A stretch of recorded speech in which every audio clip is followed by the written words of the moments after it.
Tonight we celebrate Black History Month with a special guest, Nikki Cheney, who is the headmaster of Frederick Douglass Academy in Wilmington.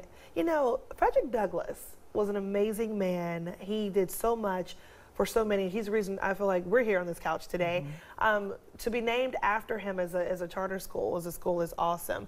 Talk about just Frederick Douglass and his accomplishments as we celebrate his birthday on the 14th. Absolutely. Well, Frederick Douglass was a famous abolitionist. He was an author. He started a newspaper, the North Star.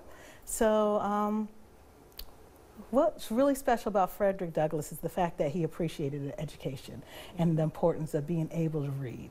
And so through learning the alphabet, he was able to teach himself how to read. Which wasn't something slaves were allowed to do. You weren't allowed to learn the alphabet. And, you know, when he became a freed man, you think about just everything that he did that just kind of set wheels and motions for others. Absolutely. And despite the danger to him, he taught over 40 or more slaves how to actually read. So it was an amazing time. That's why you have to read, people, especially kids. Reading is important, it's fundamental.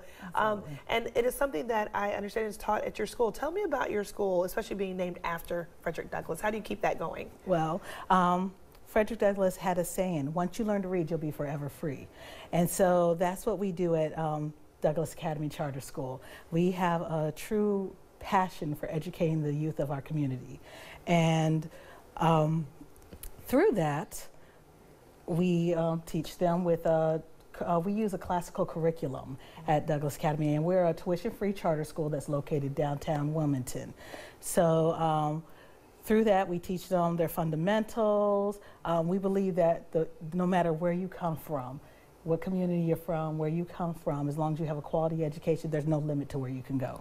What would you say to those people that are watching? They may have kids at home, they may not, you know, go to your school, but what is something that parents can do to keep the legacy of Frederick Douglass in their kids and beyond? What is something they could do, even at home? Yeah, they can install a love of reading, the importance of education. That's key in whatever you do. That's right. It's key in whatever you do. You need to have a strong, quality education. It's so important to everybody. And as we're looking at, again, February 14th is the birthday of Frederick Douglass celebrated. How are you guys celebrating Frederick Douglass? Well, each classroom, we're a K-5 charter school, of course, so each classroom has a lesson. They're learning about them through the teacher. They're doing activities and crafts. Our 5th grade, they're giving speeches, and the whole school will go into the auditorium and hear the speeches about Frederick Douglass, and then, of course, we'll sing happy birthday. We'll have cupcakes, and we actually have a teacher who's dressing up as Frederick Douglass this year, which is exciting. The kids are going to love it. And I think it's important for any school and every school to take time out to celebrate Black history in one way or fashion, just to educate their students, because it's stuff that you can't really go into the future unless you learn from your past. So I think it's a great way to keep it going. All right, well, if you would like to watch more stories like this during Black History Month, tune in weeknights at 7 p.m. on WWY CBS.